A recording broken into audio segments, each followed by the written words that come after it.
BJP రాష్ట్రానికి ఏం చేసిందని ఆ పార్టీకి ఓటేయాలని ముఖ్యమంత్రి రేవంత్ రెడ్డి ప్రశ్నించారు.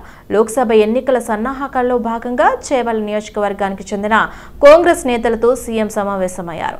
లోక్సభ ఎన్నికలకు ప్రచారం ప్రజల్లోకి తీసుకెళ్లాల్సిన అంశాలపై ఈ సందర్భంగా సీఎం దిశానిర్దేశం చేశారు. చేవెళ్ల, సికింద్రాబాద్, మల్కాజ్గిరి నియోజకవర్గాలకు ఒకదానికొకటి సంబంధం ఉన్న రేవంత్ రెడ్డి అన్ని రకాలుగా ఆలోచించే రంజిత్ రెడ్డి, దానం నాగేందర్, సునీతా మహేందర్ రెడ్డిని అభ్యర్థులుగా ఎంపిక చేసినట్లు తెలిపారు. రంగారెడ్డి జిల్లా నుంచే దేశ రాజకీయాలకు కాంగ్రెస్ శంఖారావం పూరించబోతున్నట్లు ఈ సందర్భంగా ముఖ్యమంత్రి రేవంత్ రెడ్డి స్పష్టం చేశారు. ఏప్రిల్ 6 లేదా 7న తుక్కుగూడలో జరిగే జన జాతర వేదిక జాతీయ స్థాయి గ్యారంటీల ప్రకటన ఉంటుందని చెప్పారు. ఈ సభకు మల్లికార్జున ఖార్గే, రాహుల్ గాంధీ హాజరు కానున్నట్లు తెలిపారు. కాంగ్రెస్ పార్టీతోనే సామాజిక న్యాయం జరుగుతుందని సీఎం పునరుద్ఘాటించారు. 10 ఏళ్లు ప్రధానిగా ఉన్న మోదీ ఏం చేశారని ప్రశ్నించారు. ప్రాణహిత చేవెళ్ల పూర్తి చేయలేదని, వికారాబాద్ వరకు ఎంఎంటీఎస్ రైలు తీసుకురాలేదన్నారు. బుల్లెట్ ట్రైన్ గుజరాత్కు తీసుకెళ్లిన మోదీ వికారాబాద్కు మాత్రం ఎంఎంటీఎస్ రైలు తీసుకురాలేదని విమర్శించారు. గుజరాత్లో సబర్మతి రివర్ ఫ్రంట్ ను అభివృద్ధి చేసుకున్న మోదీ మూసీ రివర్ ఫ్రంట్ అభివృద్ధికి నిధులు ఇవ్వలేదన్నారు. అయితే రీజనల్ రింగ్ రోడ్ కాకుండా బీజేపీ ఎందుకు మోకాలుడాడుతోందని ప్రశ్నించారు. ఏం చూసి మోదీకి మూడోసారి ఓటేయాలన్నారు. రాష్ట్రంలోని 17 లోక్సభ నియోజకవర్గాలకు 14 చోట్ల గెలవాలంటే పట్టుదలతో ఉన్నామని చెప్పారు. క్షేత్రస్థాయిలో అందరి అభిప్రాయాలు, సర్వేల ఆధారంగానే అధిష్టానం అభ్యర్థులను ఎంపిక చేసినట్లు తెలిపారు. లోక్సభ ఎన్నికల్లో గెలుపు రాష్ట్రంలో 100 రోజుల పరిపాలనకు రెఫరెండంగా పేర్కొన్నారు. 14 లోక్సభ స్థానాలు గెలిపించి సోనియా గాంధీకి కృతజ్ఞతలు చెప్తామన్నారు. తమ ప్రాంతాన్ని అభివృద్ధి తీసుకునేందుకు ఇది చక్కని అవకాశంగా పేర్కొన్నామన్నారు సీఎం. కాంగ్రెస్ అభ్యర్థుల గెలుపుతోనే అది సాధ్యమన్నారు. కార్యకర్తలకు అండగా నిలబడేందుకు, దేశాన్ని కాపాడుకునేందుకు రాహుల్ గాంధీ వేల కిలోమీటర్లు నడిచారని చెప్పారు. పార్టీకి అండగా నిలబడి సోనియా గాంధీ నాయకత్వాన్ని బలపరచాల్సిన బాధ్యత అందరిపై ఉందని ఈ సందర్భంగా సీఎం రేవంత్ రెడ్డి తెలిపారు. దేశంలో ప్రజాస్వామ్యం ప్రమాదంలో పడిందని పగపట్టి కవితను అరెస్ట్ చేశారని మాజీ మంత్రి కేటీఆర్ ఆరోపించారు.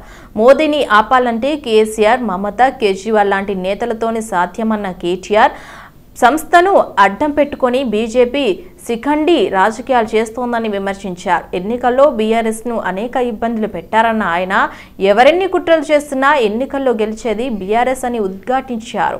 మన మీద చాలా ఆరోపణలు పెట్టిరు. అసెంబ్లీ ఎలక్షన్ల ముందు చాలా బదనాం చేసే ప్రయత్నం చేసింది. ఏమన్నారు అన్నాడు, బీఆర్ఎస్ బీజేపీ వేరు కాదు, వీళ్ళిద్దరు ఒకటే, వీళ్ళు బీజేపీ వాళ్ళకు బీ టీం అని చెప్పి మైనారిటీ సోదరుల మనసుల్లో విషం నింపే ప్రయత్నం చేసిండ్రు. కేసీఆర్ మోడీ ఒకటే అని చెప్పి చిల్లర మాటలు మాట్లాడింది. हैदराबाद लेवल नमले, हैदराबाद में कोई यकीन नहीं करे, पूरे शहर है हैदराबाद में जितने भी हमारे माइनॉरिटी भाई हैं, बहन हैं, आप सभी लोगों ने तय दिल से हमको मदद दिया, इसीलिए पूरा का पूरा हैदराबाद हम जीत गए। हैदराबाद जो गढ़ है, तेलंगाना का जो दिल है और जो धड़कन है, उसमें आज शानदार तरीके से हम लोग शानदार जीत हासिल कर पाए। क्या क्या मेजॉरिटियां मिले हर किसी को आप देख रहे हैं. ఆ రోజు ఏమన్నారు, కవితమ్మను అరెస్ట్ చేయలే, అందుకే మేము అంటున్నాం వీళ్ళు ఒకటే అని. మరి ఇవాళ నేను అడుగుతున్నా ఆ రోజు కవితమ్మ సుప్రీంకోర్టులో కేసు ఉండే, స్టే ఉండే, అందుకే అరెస్టు చేయలేకపోయింది. కానీ ఇవాళ పగబట్టి ఇంటికొచ్చి ఒక కవితమ్మనే కాదు, కవితమ్మను అరెస్ట్ చేసిండ్రు, 2 ముఖ్యమంత్రులను అరెస్ట్ చేసిండ్రు. అంటే ఎట్లున్నదంటే రేసు ఉరుకుతే నేను ఒక్కనే ఉరకాలి తప్ప ఎవడు ఉండొద్దు ఇక మైదానంలో అన్నట్టు మోడీ గారు ఇలా మొత్తం ప్రతిపక్షాలను అరెస్ట్ చేసే ప్రయత్నంలో ఉన్నారు. మరి ఇవాళ ఏమంటది ఈ కాంగ్రెస్ పార్టీ, మీరు ఆలోచన చేయాలని చెప్పి నేను కోరుతా ఉన్నా. ఫోన్ల ట్యాపింగ్ కు కేసీఆర్ బాధ్యత వహించాలన్నారు కేంద్ర మంత్రి కిషన్ రెడ్డి. గతంలో బీజేపీ నాయకుల ఫోన్లు ట్యాపింగ్ చేశారన్నారు. ఫోన్ల ట్యాపింగ్ పై ఉన్నత స్థాయి దర్యాప్తు సంస్థ న్యాయ విచారణ చేయాలన్నారు.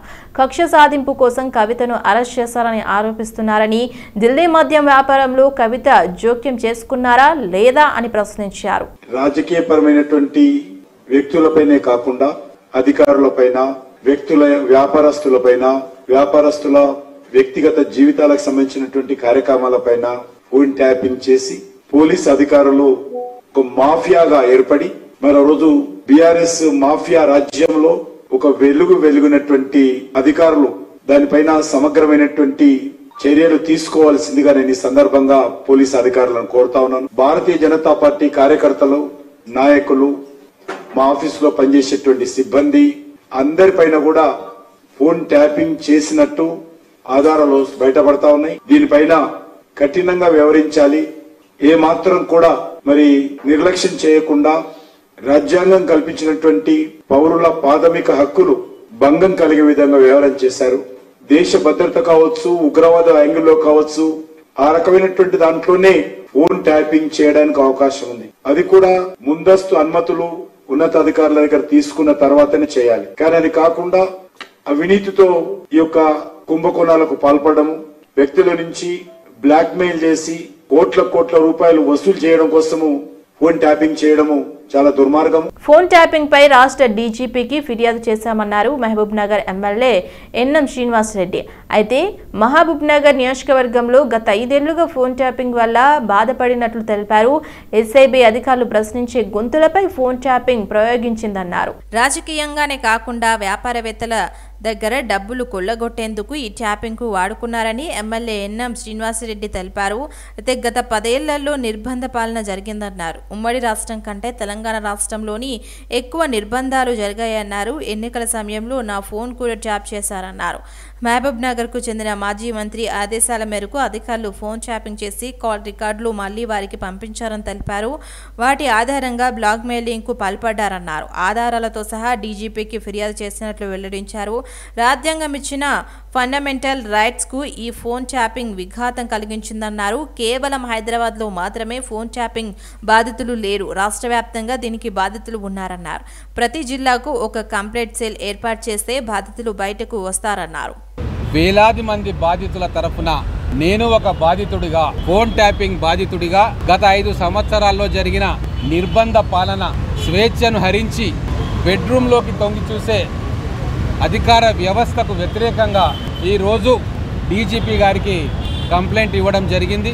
మీ అందరికీ తెలుసు, ఎస్ఐబిలో ఉన్న కొంతమంది ఆఫీసర్సు, జిల్లాలో ఉన్న కొంతమంది రాజకీయ నాయకులు కలిసి తనకు ఇష్టం లేని వాళ్ళ మీద, రాజకీయ ప్రత్యర్థుల మీద, మీలాంటి జర్నలిస్టుల మీద, నిజాలు నిగ్గుదేల్చే సివిల్ సొసైటీ నాయకుల మీద, పౌర హక్కుల నాయకుల మీద, ప్రశ్నించే గొంతుకల మీద ఫోన్ ట్యాపింగ్ అనే బ్రహ్మాస్త్రాన్ని వాడి వాళ్ళ గొంతుకలను మూసే ప్రయత్నం చేసిన విషయం మీకు తెలుసు. ఇది కేవలం రాజకీయ పరంగానే కాకుండా ఆస్తులు కొల్లగొట్టడంలో ప్రజల ధన మన ప్రాణాలతోటి యథేచ్ఛగా ఆటలాడుకున్న విషయం ఈ రాజకీయ నాయకుల, పోలీసు అధికారుల అపవిత్ర కలయికతోటి ఈరోజు తెలంగాణ భ్రష్టుపట్టిపోయిన విషయం కూడా మీ అందరికీ తెలుసు. మేమంతా ఉద్యమకారులం. నిర్బంధ పాలన నుంచి స్వేచ్ఛా తెలంగాణలోకి అడుగు పెట్టాలే, మా పిల్లల భవిష్యత్తు బంగారుమయం కావాలని చెప్పి ఉద్యమాలు చేసినాం.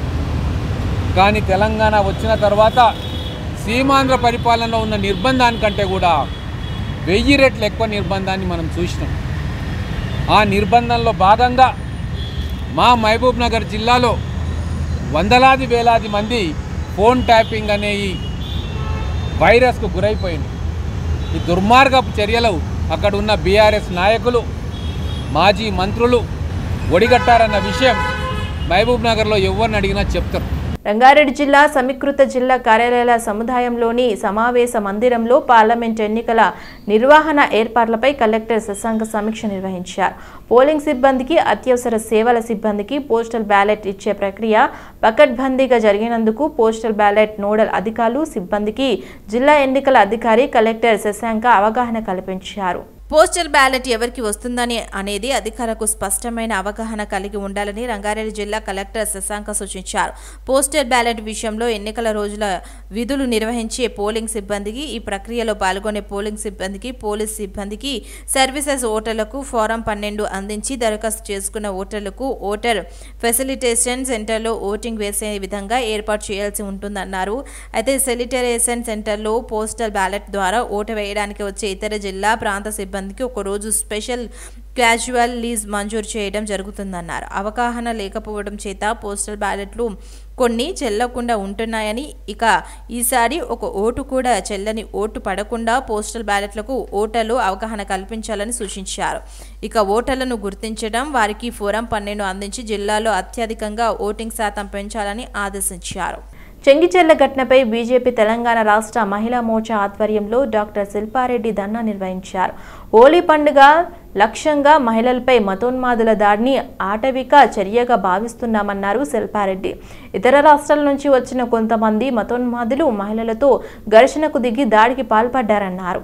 దాడి జరిగి 24 గంటల దాటిన పోలీసులు దోషులుగా పట్టుకోకుండా కేసులు నమోదు చేయకుండా వివక్షపూరితంగా వ్యవహరించడంపై విమర్శలు గుప్పించారు. ముస్లిం మతోన్మాదులు హిందూ మహిళలపై అరాచకంగా దాడులు పాల్పడినా రాష్ట్ర ప్రభుత్వం చర్యలు తీసుకోకుండా ప్రేక్షక పాత్ర వహించడం మంచిది కాదన్నారు. ఈ దాడికి సంబంధించిన వీడియోలో కనిపిస్తున్న పోలీసులు కేవలం దర్యాప్తు పేరుతో కాలయాపన చేయడం సబబు కాదన్నారు. ఇప్పటికైనా దాడికి పాల్పడిన దుండగులను ఎస్సీ ఎస్టీ కేసు నమోదు చేసి చట్టపరంగా కఠిన శిక్షించాలని బీజేపీ మహిళా మోర్చా తరపున డిమాండ్ చేస్తున్నట్లు శిల్పారెడ్డి తెలిపారు. ఏం చేస్తుంది మళ్ళీ ఎస్సీ ఎస్టీ అట్రాసిటీ కేసు ఇప్పటివరకు ఎందుకు వేయలేకపోతున్నారు? అయినా కానీ ఇప్పుడు ఈ సంఘటన తెలుసుకున్న తర్వాత మా డాక్టర్ కళ్యాణ్ నాయక్ గారు స్టేట్ ప్రెసిడెంట్ గిరిజన మోర్చా నుంచి మళ్ళీ మా హుసేన్ నాయక్ అన్న ఎస్టీ కమిషన్ ఆఫీసర్స్ వచ్చి పలకరించి వాళ్ళకి ఏదైతే ఉందో వాళ్ళకి తగిన న్యాయం జరగాలని చెప్పేసి అధికారులతో మాట్లాడడం జరిగింది.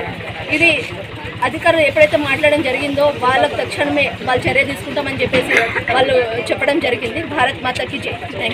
అనేక మంది సుమారుగా ఒక గర్భిణితో పాటు 8 మంది మహిళలకు కూడా ఇవాళ వాళ్ళ దాడులు రాళ్లతోని రప్పలతోని కత్తులతోని దాడులు చేసి ఇవాళ గాయపరచడం జరిగింది.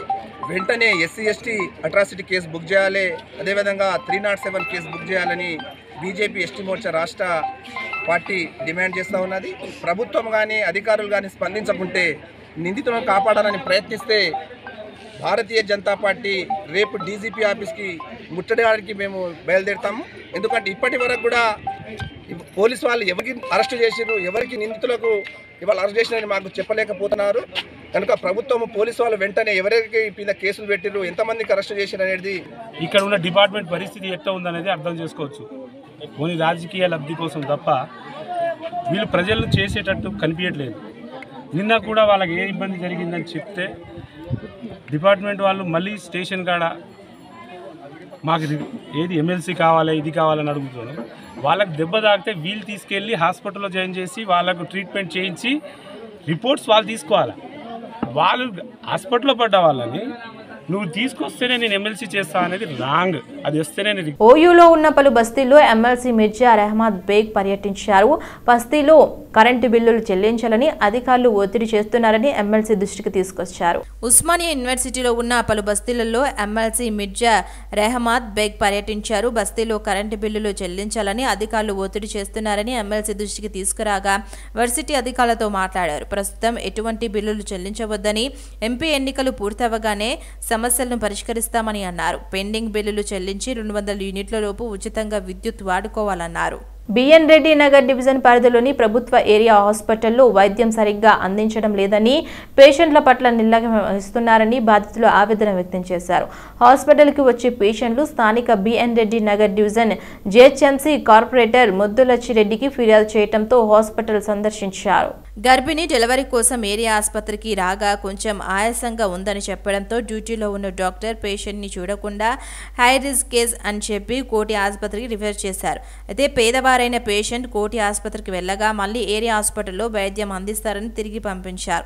5 గంటల సేపు ఇబ్బంది పడ్డ గర్భిణి దిక్కుతోచక ప్రైవేట్ ఆసుపత్రిలో చేరి ఎలాంటి ఇబ్బందులు లేకుండా ప్రైవేట్ ఆసుపత్రిలో మగ శిశువుకు జన్మనివ్వడం జరిగింది. ఇలా ఈ పేషెంట్ అనే కాదు చాలా మంది ఫిర్యాదు చేయడం, దానిపై సూపరింటెండెంట్ ఎలాంటి చర్యలు తీసుకోవటం లేదని కార్పొరేటర్ దృష్టికి తీసుకురావడంతో ఆసుపత్రిని కార్పొరేటర్ సందర్శించి పేషెంట్ల పట్ల నిర్లక్ష్యం వహించిన ఆసుపత్రి సిబ్బందిని డాక్టర్ పైన వెంటనే చర్యలు తీసుకోవాలని, ఆసుపత్రికి వచ్చే పేషెంట్లకు ఇబ్బందులు కలిగించే విధంగా వ్యవహరించొద్దన్నారు. మెరుగైన చికిత్స అందించాలని, బయట ఆసుపత్రికి రిఫర్ చేయొద్దని సూచనలు చేశారు. మన్సూరాబాద్ డివిజన్ హ్యాక్ నగర్లోని జాతీయ రహదారిపై లెక్చరర్స్ కాలనీ పరిధిలో ఉన్న పోచమ్మ దేవాలయం రోడ్డు విస్తరణ పనుల్లో భాగంగా తొలగిస్తున్నారన్న సమాచారంతో గ్రామ పెద్దలు, లెక్చరర్స్ కాలనీ సంక్షేమ సంఘం సభ్యులు, ఆలయ సభ్యులు స్థానిక కార్పొరేటర్ కొప్పుల నరసింహారెడ్డి ఆర్ఎండ్బి అధికారులతో మాట్లాడారు.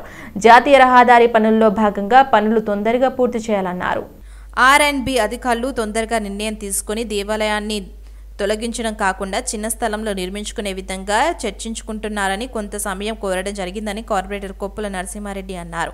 రోడ్డు విస్తరణ పనుల్లో భాగంగా డివిజన్ వైపు నుంచి వెళ్లే వివిధ కాలనీ వాసులకు యూటర్న్ 1 కిలోమీటర్లు దూరం ఏర్పాటు చేయడం చాలా ఇబ్బందికరంగా ఉందంటూ, అదేవిధంగా యూటర్న్ వద్ద లోతైన గుంతలు ఉండటంతో వాహనదారులకు చాలా ఇబ్బందికరంగా ఉందని సమస్యలను తెలియజేశారని అన్నారు. ఈ కార్యక్రమంలో ఆర్ఎన్బి అధికారులు, ఏఈ సూపర్వైజర్ హయత్ నగర్ గ్రామస్తులు, లెక్చరర్స్ కాలనీ సంక్షేమ సభ్యులు, బీజేపీ నాయకులు పాల్గొన్నారు. పరిశోధిక విద్యార్థుల పోరాటంతోనే పెంచిన PhD కోర్స్ ఫీజుల నిర్ణయాన్ని వెనక్కి తీసుకోవడానికి అంగీకరించారు ఓయూ అధికారులు. ఈ సంవత్సరం second year PhD course tuition ఫీజులను మార్చి 30వ తేదీ వరకు చెల్లించాలని, లేని ఎడల HMD కోర్స్ వర్క్స్ ఎగ్జామ్స్ రాయనీయమని కొన్ని విభాగాలుగా GN ఆఫీసులు నోటిఫికేషన్ ఇచ్చారు. ఈ నిర్ణయాన్ని వ్యతిరేకిస్తూ మార్చి 23 నుంచి పరిశోధన విద్యార్థులు నిరసన కార్యక్రమాలు చేశారు. OUBC ప్రొఫెసర్ రవీందర్ ఫీజులు పెంపు నిర్ణయాన్ని ఏప్రిల్ 23న జరిగే స్టాండింగ్ కమిటీ సమావేశంలో అన్ని విభాగాల డీన్లతో మాట్లాడి ఫీజు పెంపు నిర్ణయాన్ని వెనక్కి తీసుకుంటామని పరిశోధన విద్యార్థులకు వినతి పత్రం తీసుకుని హామీ ఇచ్చారు. ఉస్మానియా యూనివర్సిటీలో గత సంవత్సరం 2022-23 విద్యా సంవత్సరానికి సంబంధించిన పరిశోధన విద్యార్థులకు గతంలో 2000 రూపాయలు ఉన్నటువంటి ఫీజును హేతుబద్ధత లేకుండా arts, social science, commerce, management, law, education విభాగాలకు 20,000ను, engineering, technology, science, pharmacy, informatics విభాగాలకు 25,000 ఫీజులు పెంచుతున్నారు. అయితే ఈ ఫీజుకు 5 సంవత్సరాలకు చెల్లించాలని పేర్కొన్నారు. ఈ నిర్ణయాన్ని వ్యతిరేకిస్తూ గత సంవత్సరం కాలంగా పరిశోధన విద్యార్థులు అనేక నిరసన కార్యక్రమాలు చేశారు. అయినప్పటికీ నిర్ణయాన్ని వెనక్కి తీసుకోవడంలో జాప్యం వహించారు. కానీ ఫీజుల పెంపు నిర్ణయం వెనక్కి తీసుకుంటామని వీసీ ప్రొఫెసర్ రవీందర్ హామీ ఇవ్వడంతో విద్యార్థులు ఊపిరి తీసుకునేలా ఉందని పరిశోధన విద్యార్థులు పేర్కొన్నారు. బీజేపీని సికింద్రాబాద్ పార్లమెంట్ సికింద్రాబాద్ పరిధిలో ఓడించేందుకు పార్టీ శ్రేణులంతా క్రియాశీలకంగా పనిచేయాలని సిపిఐ సికింద్రాబాద్ కార్యదర్శి శ్రీనివాస్ పిలుపునిచ్చారు. సిపిఐ సికింద్రాబాద్ ముఖ్య నాయకుల సమావేశం తార్నాక డివిజన్ లాలాపేట నవీస్ ఫంక్షన్ హాల్లో నిర్వహించారు. 10 ఏళ్లలో కేంద్రంలో ఉన్న బీజేపీ ప్రజలకు ఉపయోగపడి ఏ పని చేయలేదని సిసిపి సికింద్రాబాద్ కార్యదర్శి శ్రీనివాస్ అన్నారు. వందే భారత్ రైలుకు 10 సార్లు జెండా ఊపడం తప్ప కిషన్ రెడ్డి సికింద్రాబాద్కు చేసిందేమీ లేదని మండిపడ్డారు. నిరంతరం మతం పేరుతో ప్రజల మధ్య విధ్వంసాలకు రెచ్చగొడుతూ రాజకీయ లబ్ధి పొందుతూ ప్రజాస్వామికంగా ఎన్నికైన ప్రభుత్వాలను అస్థిరపరచడం జరిగిందన్నారు. ప్రశ్నించే ప్రతిపక్ష నేతల గొంతులను నొక్కుతూ ఈడీ, సిబిఐలను ఉసిగొలుపుతూ అక్రమంగా అరెస్ట్ చేయడం ప్రభుత్వ రంగ సంస్థలను ఆదాని, అంబానీలకు తాకట్టు పెట్టడం చేస్తుంది కానీ దేశ అభివృద్ధి కోసం ఒరగబెట్టిందేమీ లేదని అన్నారు. ఎన్నికలలో బీజేపీ, బీఆర్ఎస్ అభ్యర్థులను చిత్తుగా ఓడించాలని డిమాండ్ చేస్తూ ఈరోజు లాలపేట నఫీస్ ఫంక్షన్లో సిపిఐ శ్రేణుల ముఖ్య కార్యకర్తల సమావేశం నిర్వహించడం జరిగింది. మిత్రులారా, మీరు చూడండి, ఈ 10 ఏళ్ళు ఈ దేశంలో, 10 ఏళ్ళు ఈ రాష్ట్రంలో బీఆర్ఎస్, బీజేపీ ఈ రెండు తోడు దొంగలుగా వ్యవహరించి ఈ రాష్ట్రాన్ని, ఈ దేశాన్ని దోసుకురు. ఇలా ఈ దేశంలో ఉన్న, కేంద్రంలో ఉన్న నరేంద్ర మోడీ ప్రజల మధ్య మత విద్వేషాలు సృష్టిస్తూ రాజకీయ లబ్ధి చేస్తున్నారు. రాముని పేరుతో మత రాజకీయాలు సృష్టించి ప్రజల మధ్య ఒక విద్వేషాలను సృష్టించి దాని ద్వారా రాజకీయ ప్రయోజనాలు పొందాలని చూస్తూ ఉన్నారు. ఈ దేశంలో ప్రశ్నించే ప్రతిపక్ష గొంతుకలను ఈడీ, సిబిఐల పేరుతో అరెస్ట్ చేసి అక్రమంగా జైలు పెడతా ఉన్నారు. ప్రజాస్వామికబద్ధంగా ఎన్నికైన ప్రభుత్వాలను అస్థిరపరుస్తూ ఉన్నాం. ప్రభుత్వ సంస్థలైన ఎల్ఐసి, బిఎస్ఎన్ ఇట్లాంటి వాటిని ప్రైవేట్ పరం చేస్తూ ఉన్నాం. అదేవిధంగా రాష్ట్రాన్ని విషయానికి వస్తే ముఖ్యమంత్రిగా ఉన్న ఈ రాష్ట్రానికి 10 ఏళ్లు పాలించిన కేసీఆర్ ఈ రాష్ట్రాన్ని పూర్తిగా అవినీతిమయం చేసిండు. అక్రమంగా మెఫాటార్మెన్ సల్ఫేట్ ఇంజెక్షన్లు విక్రయిస్తున్న ముగ్గురిని అదుపులోకి తీసుకున్నామన్నారు task force DCP Rashmi Perumal. కండరాల పెరుగుదలకు ఇంజెక్షన్లు దోహదపడతాయని, బాడీ బిల్డర్స్ వాడతారన్నారు. డాక్టర్ల ప్రికాషన్స్ లేకుండా ఇంజెక్షన్లను వాడరాదని సూచించారు. మెఫాటార్మెన్ సల్ఫేట్ ఇంజెక్షన్లు నిందితులు అక్రమంగా విక్రయిస్తున్నారని task force DCP Rashmi Perumal అన్నారు. ప్రధాన నిందితుడు నితేష్ సింగ్ ఆసిఫ్ నగరంలో పల్స్ ఫిట్నెస్ పేరిట జిమ్ చేస్తున్నాడన్నారు. జిమ్లో సయ్యద్ జాఫర్, అలీ, రాహుల్ సింగ్ రిసెప్షనిస్టులుగా వర్క్ చేస్తున్నారని తెలిపారు. ఈ ముగ్గురు డాక్టర్ల ప్రిస్క్రిప్షన్స్ లేకుండా ఇంజెక్షన్లు అక్రమంగా విక్రయిస్తున్నారని వెల్లడించారు. ముంబై నుంచి ఈ ఇంజెక్షన్లను కొరియర్ ద్వారా నగరానికి తెప్పిస్తున్నారని అన్నారు. బహిరంగ మార్కెట్లో 500 పలికే ఇంజెక్షన్లు అక్రమంగా 2,000 వరకు విక్రయిస్తున్నారని పేర్కొన్నారు. నిందితుల నుంచి 75 ఇంజెక్షన్లు సీజ్ చేస్తామన్నారు. ఇంజెక్షన్లు తీసుకుంటే షార్ట్ టైంలో కండరాలు పెరుగుతాయని జిమ్కు వచ్చే వారికి నమ్మిస్తారన్నారు. ఇంజెక్షన్లు తీసుకోవటం వల్ల భవిష్యత్తులో చాలా రకాల అనారోగ్య సమస్యలు వస్తాయన్నారు. ఇంజెక్షన్స్ అతిగా తీసుకోవటం వల్ల సడన్ కార్డియాక్ అరెస్ట్ సంభవించవచ్చని అన్నారు. ఇలాంటి ఇంజెక్షన్లు విక్రయిస్తున్నట్లు సమాచారం ఉంటే పోలీసులకు తెలియజేయాలని సూచించారు. కానీ ఇట్లాంటి they can leave for months to no end with no రెగ్యులర్గా వెళ్ళి దాన్ని మెయింటైన్ చేయాల్సిన అవసరం లేదు. ఒకసారి they can just set up this whole equipment in one place, దాన్ని లాక్ చేసి పెట్టేస్తారు. ఏదైనా ప్రాబ్లం వచ్చినప్పుడు వచ్చి చెక్ చేస్తారు. కానీ అది they set it up in such a way that for months to no end it can run. So అది కూడా ఒక పాయింట్ చూడాల్సింది owners. Nobody is staying inside the apartment but bill వస్తుంటుంది, ఎలక్ట్రిక్ బిల్ వస్తుంటుంది. So అది కూడా this one way to see that no one is staying in the apartment, lock ఉంది, మరి బిల్ ఎందుకు వస్తుంది. So that is also one way which owners can verify that వాళ్ళ apartments ఏమైతుంది. Mostly these equipment are imported unauthorized. Sorry, this equipment is capable of simultaneously making something like 64 or 128 parts, like as if 128 mobiles working together. Actually, as far as humidity in Telangana or Hyderabad, as of now, we found in this house.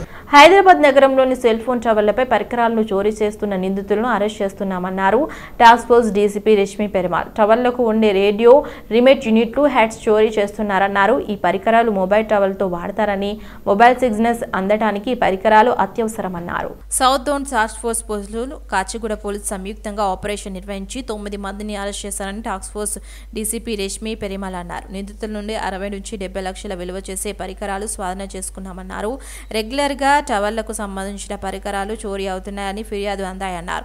దీంతో నిఘా పెట్టామన్నారు. టవర్ల పరికరాలను install చేసే వారే ఈ చోరీలకు పాల్పడుతున్నట్టు గుర్తించినట్లు తెలిపారు. సాధారణ వ్యక్తులు టవర్లకు ఈ పరికరాలను సెట్ చేయలేరని, అలాగే రిమూవ్ చేయలేరన్నారు. ఇన్స్టాల్ చేయడానికి నాలెడ్జ్ ఉన్నవారే ఈ చోరీలకు పాల్పడ్డారన్నారు. నిందితులు చాలా కాలంగా ఈ చోరీలకు పాల్పడుతున్నారన్నారు. జియో టవర్లకు చెందిన పరికరాలను చైతన్య, రవినాయక్ అనే వ్యక్తులు చోరీ చేశారని పేర్కొన్నారు. Towers, so they do have some kind of a gate below, but like I said, the persons who have actually installed the whole thing, వాళ్ళే వచ్చి మళ్ళీ దొంగతనం చేస్తున్నారు కాబట్టి వాళ్ళకి తెలుసు how to figure out. So ఇది ఎవరైనా అవుట్ సైడర్ అంటే దే విల్ సీ ఎట్లా ఎరగొట్టాలి ఏంటి అని, అండ్ నార్మల్ పబ్లిక్ ఆల్సో వాళ్ళ మీద వాళ్ళు ఏ టైంలోనూ వచ్చి చేసుకోవచ్చు. యూజువలీ టవర్ దగ్గర ఎవరైనా చేస్తున్నారంటే నార్మల్ పబ్లిక్ ఏం ఇంటర్ఫేర్ అవ్వరు, బికాస్ వాళ్ళు అనుకుంటారు కంపెనీ పైన నడుస్తుంది అనుకుంటారు. So that is why it is easy for them. From now on, it's a request from our side to all the companies as well, Airtel and Jio and all the major telecom companies, that while కొంచెం hardened measures తీసుకోవాలి towards this. Otherwise, this will ఎందుకంటే also they should check the person over వాళ్ళు పెట్టుకుంటున్నారు for doing the equipment installation, అది కూడా check చేసుకోవాలి. So we will definitely write to these companies. But ఎట్లా ఇన్ని కేసెస్ అయినాయి, all of them have been registered by the from the complaint of the company also. So we will ensure that at least we will write to them. Advisory laga we will definitely issue. ఎంత కమ్ముతారు madam బయట market లో? Almost 3 lakhs. Sangareddy జిల్లా గుమ్మడిదల మండలం వీరన్నగూడెం గ్రామంలో ఉన్న వీరన్న చెరువులో ఈతకు వెళ్లి 2 గల్లంతయ్యారు. గజ ఈతగాళ్ల సహాయంతో మృతదేహాలను బయటకు తీశారు పోలీసులు. మృతులు రంగారెడ్డి జిల్లా సూరారం గ్రామానికి చెందిన వారిగా పోలీసులు గుర్తించారు. సోమవారం హోలీ వేడుకల్లో అపశృతి చోటు చేసుకుంది. పటాన్చెరు నియోజకవర్గం గుమ్మడిదల మండలం వీరన్న చెరువులో 2 యువకులు గల్లంతయ్యారు. వీరు సూరారం ప్రాంతానికి చెందిన శ్రావణ్, శంకర్గా పోలీసులు గుర్తించారు. మిత్రులతో కలిసి హోలీ సంబరాల్లో భాగంగా వీరన్నగూడెం చెరువులో స్నానానికి దిగి వీరు గల్లంతయ్యారు. పోలీసులు గజ ఈతగాళ్ల సహాయంతో మృతదేహాలను వెలికి తీశారు. కేసు నమోదు చేసి పోలీసులు దర్యాప్తు చేస్తున్నారు. తర్వాత ఇంటి దగ్గర అంతా గుట్లు కొట్టుకున్నాము, అంతా కేసు అవుతుంది అని చెప్పి ఇంటికి ఇలా స్నానం చేద్దామని ఇక్కడికి వచ్చిన తర్వాత 10 నిమిషాలు చేసిన ఒడ్డుకి స్నానం. తర్వాత స్నానంలో ఆయన జారిండు. నేను తీసుకురానికి నేను మళ్ళీ నేను పట్టుకోవడానికి పోయేసరికి నేను కూడా జారిన, మా బావ జారిండు. ఆడపిల్లలు వాళ్ళ చున్నీలు వేసి గుంజీరు. కానీ పిల్లలు మా బొమ్మడుదలు ఇద్దరు ఇప్పుడు వాళ్ళు వెనుక నుంచి వచ్చినట్టు వాళ్ళు హెల్ప్ చేయడానికి సడన్గా జారి పడిపోయారు. మాకు హెల్ప్ చేయడానికి వచ్చేటప్పుడు ఒకైన పేరేమో సన్నీ, ఒకైన పేరేమో చిన్ను. వాళ్ళ అసలు పేర్లు వచ్చేసి శ్రావణ్, ఒకడేమో పనిచేస్తాడు, ఒకడేమో చదువుకుంటాడు 10వ తరగతి. ఉద్బుల్లపూర్ నియోజకవర్గం జీడిమెట్ల పిఎస్ పరిధిలో బైక్ దొంగతనాలకు పాల్పడుతున్న 3 నిందితులను అరెస్ట్ చేసినట్లు బాల్నగర్ ఏసీపీ తెలిపారు. వీరు దేవసహాయం, రెడ్డి రమేష్, మన్నెరాజులుగా పోలీసులు గుర్తించారు. బైక్ మెకానిక్ శివకుమార్ గౌడ్ పరారులో ఉన్నట్లు పోలీసులు వెల్లడించారు. నిందితుల నుంచి 17 బైకులను రికవరీ చేసి వారిని రిమాండ్కు తరలించారు. మన్నెరాజు కనుక హ్యాండ్ ఓవర్ చేస్తే అతను తీసుకెళ్లి లింగంపేటలో, నిజామాబాద్ డిస్ట్రిక్ట్ లింగంపేటలో ఉన్న శివకుమార్కి ఇవ్వడం జరుగుతుంది. ఇస్తే వాళ్ళు ఏం చేశారంటే అక్కడ నంబర్ ప్లేట్లు మార్చి ఇంకా ఏదైతే similar bike, for example shine bike పోతే ఆ shine bike chassis number, engine number కూడా మార్చారు. ఇది ఐడెంటిఫై చేయడం డిఫికల్ట్ టాస్క్ అయినా వాళ్ళంతా ఇవి కూడా మార్చి వాటిని వేరే వాళ్ళకి అమ్మటం, ఇదే ఒరిజినల్ బండి అన్నట్టు అమ్మటం జరిగింది. సో మా వాళ్ళు మంచి ఎఫర్ట్స్ పెట్టి వాళ్ళని అప్రహణ చేశారు, నేరస్తులు పట్టుకున్నారు. Good job. Again once again Vijay detective ఇన్స్పెక్టర్కి, విజయనాయకు, Srinivasarao inspector, army SI, so other team members Prabhakar, Ravi,